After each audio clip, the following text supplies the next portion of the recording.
생활 속 법률 히어로 이승우 변호사의 사건 파일.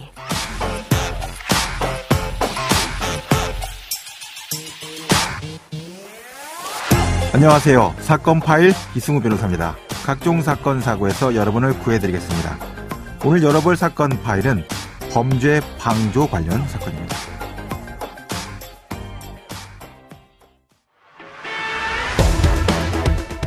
재판부는 지인에게 명의만 빌려줬을 뿐 전세 사기에 대해서는 알지 못한다고 주장한 이 씨에게 공동 정범이 아닌 사기 방조죄를 인정했습니다. 예, 10여 년 전쯤이었던 것 같은데요. 이 보이스피싱이라는 단어로부터 시작된 이 조직적 사기 범죄는 최근에 이 전세 사기로까지 확대되고 있습니다. 여전히 큰 기승을 부리고 있고요.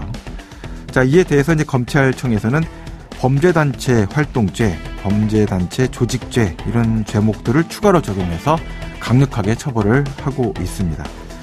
대전에서 형사 변호사로 활동하고 있는 법무빈 법승의 박은국 변호사와 그 내용들에 대해서 알아보도록 하겠습니다. 안녕하세요, 변호사님. 네, 안녕하세요. 박은국 변호사입니다. 네. 자, 이제 오늘 주제인 이제 범죄단체 활동 방조, 이 단어 자체가 상당히 생소한 단어로 다가오는 분들이 많이 계실 텐데요. 어떤 내용인지, 또 최근에 그 관련돼서 적용됐던 범죄단체가 적용된 사건들이 어떤 것들이 있었는지를 좀 짚어주세요. 예, 지난 10월 5일 인천지방법원에서는 전세사기 조직에 범죄단체 조직죄를 처음으로 적용한 남모 씨 일당 60여 명 중 18명에 대한 첫 재판이 열렸는데요. 예. 남 씨는 이천 미추홀구에서 전세보증금 반환 의사가 없거나 임차 기간을 보장할 의사가 없음에도 세입자 565명의 전세보증금 450억 원을 가로챈 혐의로 기소되었습니다. 네네. 남 씨뿐만 아니라 일당 17명도 범죄단체 조직죄를 적용해 재판에 넘겼습니다. 여러 사람이 가입해서 조직적으로 기계적으로 분업 구조를 띠는 이런 형태가 요새 등장하고 있는 대형 사기 사건의 아주 큰 특징이다 이렇게 볼 수가 있을 텐데, 검찰은 어떻게 이 범죄 집단이 조직되었다라고 분석을 했습니까? 예, 검찰은 이 남 씨가 여러 개의 공인중개사무소를 운영하면서 네. 자신을 회장이라 칭하고 예. 이사 및 각 공인중개사를 총괄하는 중개팀을 두고 또 각 중개사무소별 총괄실장, 실장, 차장, 팀장 등 직급을 나누는 사기 범행을 목적으로 범죄 집단을 조직했다고 밝혔습니다. 예. 반면 예. 미추홀구 전세사기 피해 대책위원회와 그 깡통 전세 피해 시민대책위원회는 네네. 이 남 씨 등 공모자 전원에 대해서 즉 18명 말고 나머지 50명 정도에 대해서도 범죄단체 조직죄를 적용하고 예. 이 범죄 수익을 몰수 추징해 피해자들에게 반환하라고 촉구하고 있습니다. 네네. 이렇듯 그 자신은 정상적인 부동산 중개를 하는 것이라고 생각을 했는데 실제로는 전문 사기 조직에 가입해서 활동한 것으로 인정되면 무겁게 처벌받는 모습을 가지는 예. 이 보이스피싱 범죄에 연루되는 경우와 매우 비슷한 양태를 띠고 있습니다. 네.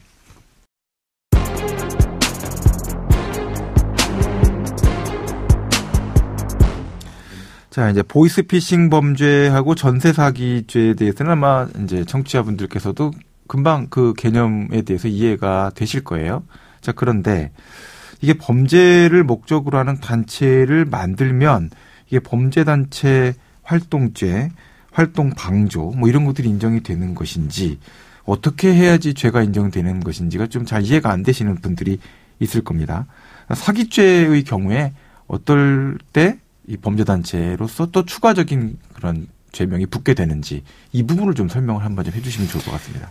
예, 그 범죄단체 등의 조직죄라고 형법에 규정되어 있고요. 아, 네. 예,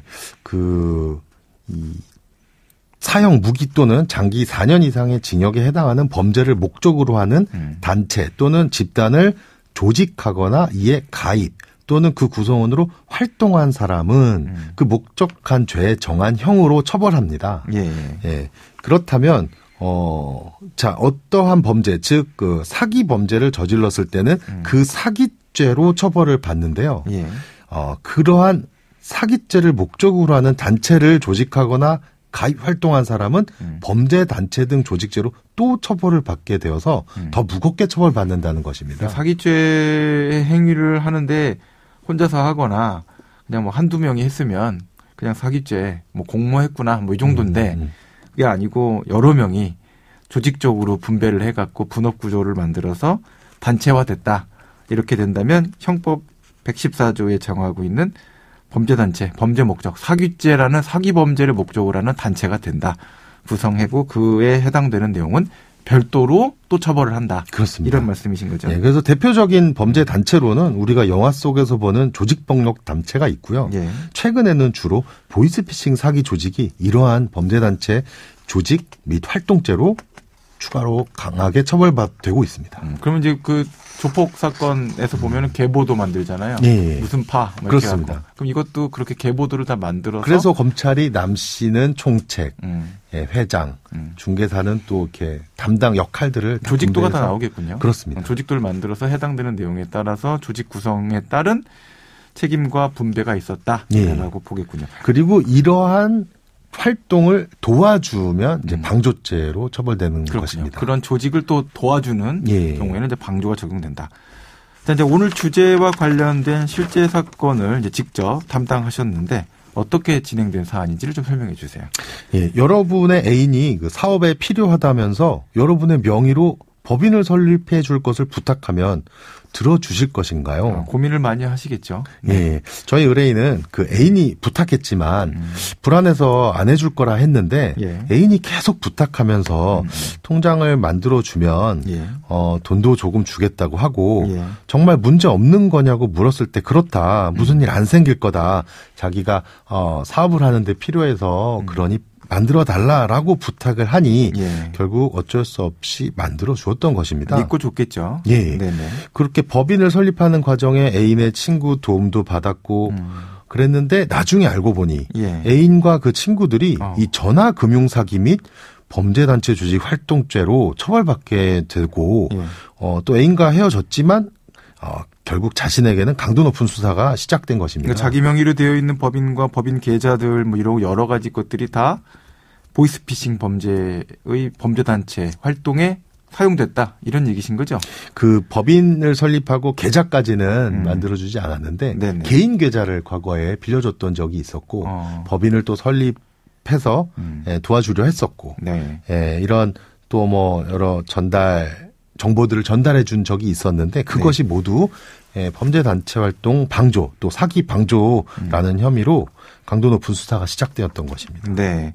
그러면은 그 의뢰인분이 이제 애인에게 이 법인인데 실체가 없는 법인 명의를 만들어 준 거고 또 법인 설립과 관련돼서 그 설립된 법인이 전화금융사기 이제 범죄단체 법적인 도구 이런 걸로 사용이 됐다 이런 얘기시고 그 계좌가 또 해외에서 사용될 수 있게끔 또 도와주는 것도 있나요? 예, 그렇습니다. 결국 그 저희 의뢰인은 네. 그 애인에게 유령 법인 명의 계좌를 양도하기 위해 법인을 설립한 사실, 그리고 전화금융사기 범죄단체의 국내 관리 책임자와 연인 관계로서 자신의 계좌도 중국에서 사용하도록 한 사실, 또 지시사항을 전달하거나 다른 조직원과 동행하여 뭐 서류를 챙기는 등 도와준 사실이 인정됐습니다. 굉장히 제가 볼 때는 오해하기 좋은 일은 다 하신 것 같은데. 예, 그렇습니다. 그런데 이제 조직원들의 이 사기 범행에 가담했다거나 이를 방조했다고까지는 인정하기 어렵고 예. 그 대포 통장을 그 양도하기 위해서 유령 법인 설립한 행위가 어떤 특정 피해자에 대한 구체적인 실행 행위를 전제로 하는 사기 범행을 방조한 행위라고 평가하기 어렵다는 이유로 이 보이스피싱 사기 방조의 점에 대해서는 혐의 없음 불기소 처분을 받을 수 있었습니다. 그러니까 사기죄에 대한 방조 혐의는 불기소가 됐는데. 그렇습니다. 자, 그 불기소 처분 받고 나서 사건이 마무리됐습니까? 그렇지 않았습니다. 놀랍게도 검사는 이 범죄단체 활동 방조죄로 기소하여 저희 의뢰인은 재판을 받아야 하는 상황이 되었습니다. 보이스피싱 사기 혐의는 없지만 범죄단체 활동에 대한 방조는 별도로 성립한다. 그렇습니다. 검사는 이렇게 판단했군요. 예. 예. 네, 지금까지 박은국 변호사와 함께했습니다. 오늘 말씀 고맙습니다. 감사합니다. 생활 속 법률 히어로 이승우 변호사였습니다. 내일도 사건에서 여러분들을 구해드릴 사건 파일 함께 알겠습니다.